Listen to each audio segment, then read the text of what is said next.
హి ఓం నమ శివాయ్. ఓం నమ శివాయ్. ఓం శ్రీ భద్రకాళీ సమేత వీరభద్రస్వామిని నమో నమః. మాతృ పితృభ్యో నమః. ఆచార్య అతిథిభ్యో నమః. శ్రీమాత లలితా త్రిపుర సుందరయే నమో నమః. శివశక్తి స్వరూపులారా, చతుషష్ఠి యోగినిలలో 47వ యోగిని కమలా శుక్ల సంస్థిత యోగిని గురించి చెప్పుకుందాం. ఈమె శుక్లమునందు సంస్థిత అనగా వీర్యమునందు నివసించేది అనగా పురుష తేజమును వీర్య శక్తిని పెంపొందిస్తూ పురుషత్వాన్ని పెంపొందిస్తూ తేజస్సును పెంచగలదు. కాగా సకల విధములైన జ్ఞానమునకు ఆవశ్యకత కలిగిన వీర్య శుద్ధిని కూడా ఉనర్చగలదు. పురుషత్వము వలనే పురుషత్వము అనగా అఖండమైన భోగోయుతమైన అనుభవము మరియు దర్ప ప్రదర్శనకు ఈ యోగిని ఉపాసన చాలా వరకు ఉపకరిస్తుంది. ఈ యోగిని ఉపాసన వలన పురుష తేజము వృద్ధి చెందడం, పురుషత్వము వృద్ధి చెందడం, పురుషునికి సమాజంలో గౌరవప్రదంగా జీవనం కొనసాగించేందుకు కావలసిన విషయాలన్నీ అందించడం, ఈ సాధన స్త్రీమూర్తులు చేసిన వారి మాట పైబడి పుత్ర సంతానం లభించడం ఇవన్నీ జరుగుతాయి. కాగా అఖండ ఐశ్వర్యంను కూడా ప్రసాదించగలదు. దివ్యాత్మ స్వరూపులారా, ప్రసంగంలోని అవగాహన పెంచుకోండి. ఇప్పుడు కమలా శుక్ల సంస్థిత యోగిని మంత్రము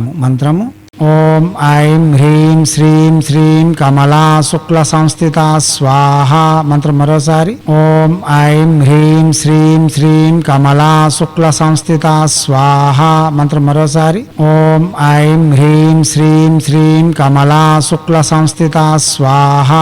దివ్యాత్మ స్వరూపులారా, ఏ యోగిని ఉపాసన చేసినా వాచక జపమే చేయాలి. మానసిక ఉపాసన జపం పనికిరాదు. ఎర్రని వస్త్రములు, తులసింజ మరసంజ కులదేవతారాధన ఇష్టదేవతారాధన పూర్తి చేసుకుని తులసింజ మరసంజ కేవలం ఒక 108 చొప్పున జపం చేస్తూ రాత్రి 9 గంటల నుండి 1 గంటలోగా జపం చేయవలసి ఉంటుంది. సుష్ణాతులై ఉంటూ శుచి శుభ్రతలు పాటిస్తూ మద్యపానం మాంసభక్షణ పరస్త్రీ వ్యామోహం పూర్తిగా నిషేధించి జపం చేయవలసి ఉంటుంది. మనం ఇప్పుడు చెప్పుకునేవి చతుషష్ఠి యోగినులు కాబట్టి వీటి విధానాలన్నీ ఒకేలాగా ఉంటాయి. 16 రోజులు రోజుకి 16 మాలలు జపం చేసినా లేదా 22 రోజుల్లోగా 1,00,000 జపం పూర్తి చేసిన యోగిని యొక్క అనుగ్రహముతో సకలము పొందవచ్చు.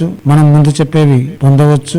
యోగినినే ప్రత్యక్షంగా జపం చేసుకోవాలంటే 16 లక్షలు జపం చేయవలసి ఉంటుంది. గురు సమక్షంలో చేయవలసి ఉంటుంది. స్త్రీమూర్తి యోగినిగా మారే వెసులుబాట్లకు స్త్రీమూర్తి గురు సమక్షంలో నేర్చుకుని చేయడం వలన సాక్షాత్ దేవతగా మారే అవకాశాలు యోగిని సాధనలో ఎక్కువగా ఉన్నాయి. దివ్యాత్మ స్వరూపులారా, యోగినిలు అంటేనే దేవతకు అతి సమీపంలో ఉండే పరివార దేవతలు. మనం యోగినిగా మారడం వలన దేవతకు అతి సమీపంగా ఉండే అవకాశం లభిస్తుంది. ఈ విద్యలు వేరుగా ఉంటాయి. మనం ముందుగా చెప్పే విధానాన్ని అనుసరించి చేయవలసి ఉంటుంది. దీక్షా కంకణ బదిలై భక్తి శ్రద్ధలతో చేయవలసి ఉంటుంది. మనం ఎంత నిష్ఠ నియమాలతో ఈ ఉపాసన చేయగలిగితే ప్రతిఫలితములు అంత సుస్పష్టంగా ఉంటాయి. గురువు వద్ద నుండి యంత్రములు తీసుకుని వచ్చి అష్ట దిగ్బంధన చేస్తూ ఏదైనా ఒక దేవతను ఉపాసన పూర్తి చేసుకుని ఆ దేవతను పీఠ దేవతగా అమర్చుకొని ప్రతిరోజు ఆ దేవతని యథాశక్తి పూజిస్తూ యోగిని సాధనలు చేయవలసి ఉంటుంది. మీరు గురు సమక్షంలో మంత్రం తీసుకుని చేయడం వలన విశేషమైన ఫలితములు ఇవ్వగలవు. మీరు ఈ యోగిని సాధన చేయాలన్నా లేక యక్షిని సాధన చేయాలన్నా కవచములు, అష్ట దిగ్బంధన యంత్రములు, ఆకర్షణ తిలకముల కొరకు మేము డిస్ప్లేలో చూపిస్తున్న నెంబర్లను సంప్రదించగలరు. ఆపదల నుండి లేక తక్షణ ఫలితం పొంది ఉపశమనం పొందేందుకు మంత్రములు ప్రత్యక్షంగా కూడా జపం చేసుకోవచ్చు. దివ్యాత్మ స్వరూపులారా, అవగాహన పెంచుకునేందుకు ప్రసంగాన్ని విని అవగాహన పెంచుకొని జపములకు ఉపక్రమించండి. చేయండి. చేసి తగు ఫలితములను పొంది యోగుల యొక్క అనుగ్రహంతో సకల విధములైన శ్రేయస్సులు, ఆనందకరమైన జీవితము మరియు సాధనయందు ప్రేరేపణ పొందుతూ మనం ముందుకు సాగగలం. కాగా యోగిని విద్య అన్నది ప్రత్యేకించి ఉంటుంది. అది గురు సమక్షంలో స్త్రీలు చేయవలసిన విద్య.